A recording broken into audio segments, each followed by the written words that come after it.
comme l'origine de l'univers. Lance-toi corps et âme dans l'étude de ce problème, en ne pensant qu'au travail lui-même, jamais aux récompenses. À force de t'y absorber, avant même que tu ne t'en rendes compte, ta vie aura passé. Quand les gens parlent de trouver leur place dans le monde, ce n'est rien d'autre que cela. Ou à l'inverse, donne-toi pour seul but dans la vie de gagner de l'argent. Consacre chaque instant à réfléchir au meilleur moyen d'en gagner. Pas besoin de te demander à quoi il te servira. Au moment de ta mort, tu pourras faire comme le père Grandet, étreignant un tas de pièces d'or en répétant « Ça me tient chaud !» Bref, la clé d'une vie merveilleuse, c'est de se trouver une passion. Moi, par exemple, mon père a fait un geste pour désigner les petites aquarelles accrochées un peu partout dans la pièce.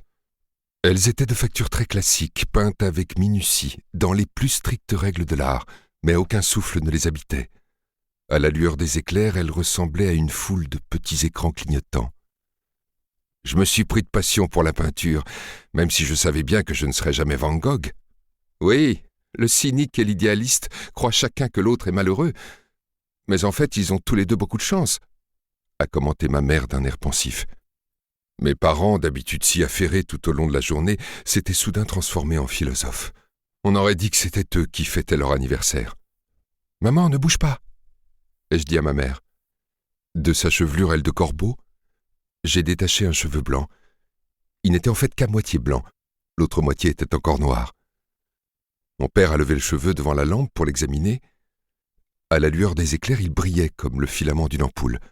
« À ma connaissance, c'est le premier cheveu blanc de ta mère depuis sa naissance. En tout cas, c'est le premier qu'on découvre. »« Mais qu'est-ce que tu fabriques ? Quand on en arrache un, il en repousse 7 !» s'est exclamée ma mère, rejetant ses cheveux en arrière avec colère. « Ah, c'est la vie !» a dit mon père. Il a montré du doigt les bougies sur le gâteau. « Imagine que tu emportes une petite bougie comme celle-ci au fond du désert de Gobi. Admettons qu'il n'y ait pas de vent et que tu arrives à l'allumer. Ensuite, tu t'éloignes. Qu'est-ce que tu éprouverais en voyant scintiller au loin cette petite flamme ? Mon fils, c'est ça la vie, l'existence humaine, fragile et incertaine, incapable de résister au moindre souffle de vent. » Nous contemplions en silence les petites flammes des bougies. À les voir trembloter dans la froide lumière bleue jetée par les éclairs, nous avions l'impression d'observer une minuscule forme de vie que nous aurions patiemment élevée depuis sa naissance. Dehors, une nouvelle rafale d'éclairs a zébré le ciel. C'est à ce moment qu'elle est arrivée. Elle a traversé le mur et émergé juste à côté d'une peinture représentant une bacchanale de dieu grec, tel un esprit jaillissant du tableau. Elle avait la taille d'un ballon de basket et brillait d'une lueur rougeâtre, presque vaporeuse. Elle s'est élevée en flottant avec grâce au-dessus de nos têtes, laissant derrière elle une traînée d'un rouge sombre, sa trajectoire erratique dessinant au-dessus de nous des motifs complexes et fascinants. Elle émettait en flottant une sorte de cri, un sifflement grave sous lequel perçait cependant une plainte aiguë, comme un spectre soufflant dans un soun, au cœur d'une antique lande désolée. Effrayée, ma mère a agrippé mon père. Je l'ai détesté toute ma vie pour ce geste. Si elle n'avait pas fait ça, j'aurais peut-être encore un de mes deux parents aujourd'hui. La sphère a continué à flotter, comme si elle cherchait quelque chose. Elle a fini par trouver et s'est immobilisée 50 centimètres au-dessus de la tête de mon père. Le sifflement est devenu grave et intermittent, comme un rire glacial. À cet instant, j'ai pu voir l'intérieur de la chose, un brasier rouge et translucide, qui semblait d'une profondeur infinie.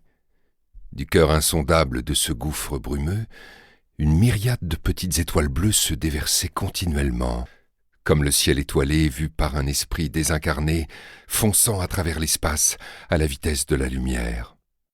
Ce n'est que plus tard que j'ai appris que sa densité énergétique interne pouvait atteindre 20 000 à 30 000 joules par centimètre cube, alors que la densité énergétique du TNT n'est que de 2000 joules par centimètre cube, et que même si sa température intérieure dépassait les 10 000 degrés, sa surface était en fait froide.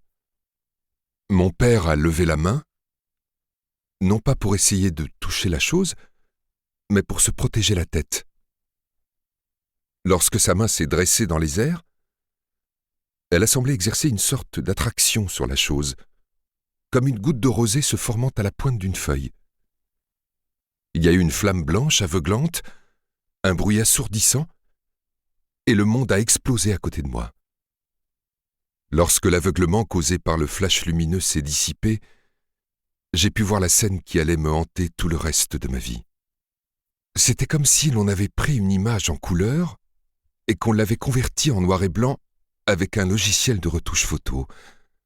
En une fraction de seconde, les corps de mon père et de ma mère étaient devenus entièrement noirs et blancs, ou plus exactement d'un blanc grisâtre, car le noir n'était en fait que les ombres projetées par les reliefs de leur corps à la lueur de la lampe. Tout le reste était blanc comme le marbre. Mon père avait encore la main levée, ma mère était encore penchée vers lui, étreignant son bras de ses deux mains. Sur leurs visages de statues, leurs yeux pétrifiés semblaient encore pleins de vie. Dans l'air flottait une odeur étrange. Ce n'est que plus tard que j'ai appris que c'était celle de l'ozone. « Papa !» ai-je crié. Pas de réponse. « Maman !» ai-je encore crié. Pas de réponse. Je me suis approché des deux statues, dans ce qui reste à ce jour le moment le plus terrifiant de mon existence. Auparavant, c'était en rêve que j'avais connu la plupart de mes effrois. Dans le monde des cauchemars, je n'avais jamais vraiment succombé à la panique, car une partie de mon subconscient était toujours restée vaguement éveillée, tandis qu'une voix me criait depuis un lointain recoin de ma conscience « Ce n'est qu'un rêve !» Mais ce jour-là, il a fallu que cette voix hurle de toutes ses forces au fond de mon esprit pour que je continue à avancer. J'ai tendu une main tremblante vers le corps de mon père. Au moment où ma main a touché la surface grisâtre de son épaule, j'ai eu l'impression qu'elle passait à travers une coquille extrêmement fine et fragile. J'ai entendu un léger craquement, comme le bruit que fait un verre lorsqu'on y verse de l'eau bouillante en plein hiver. Les deux statues se sont effondrées devant mes yeux comme une avalanche en miniature. Deux petits tas de cendres blanches se sont formés sur le tapis. Il ne restait rien d'autre. Les tabourets de bois sur lesquels ils étaient assis étaient encore là, couverts d'une couche de cendres. J'ai épousseté la cendre, et j'ai vu que la surface des tabourets était parfaitement intacte, et même froide au toucher. Je savais pourtant que les crématoriums doivent chauffer un corps humain à 2000 degrés pendant 30 minutes pour le réduire en cendres. C'était donc un rêve. J'ai regardé tout autour de moi, désemparé, et j'ai vu de la fumée s'échapper des portes vitrées de la bibliothèque. Celle-ci était remplie de fumée blanche. Je me suis approché et j'ai ouvert les portes. La fumée s'est dispersée, et j'ai vu qu'environ un tiers des livres avaient été réduits en cendres à l'intérieur, une cendre de la même couleur que les deux petits tas sur le tapis. Mais la bibliothèque elle-même ne portait pas la moindre trace de brûlure. C'était un rêve. J'ai ensuite vu un filet de vapeur s'échapper du frigo à demi ouvert. Je me suis approché et j'ai ouvert la porte. À l'intérieur, un poulet surgelé était maintenant tout à fait cuit, dégageant un agréable fumet. Les crevettes et le poisson étaient cuits, eux aussi. Mais le frigo lui-même était parfaitement intact. Je pouvais même entendre le bruit du compresseur qui venait de se mettre en marche. C'était un rêve. Je me sentais moi-même un peu bizarre.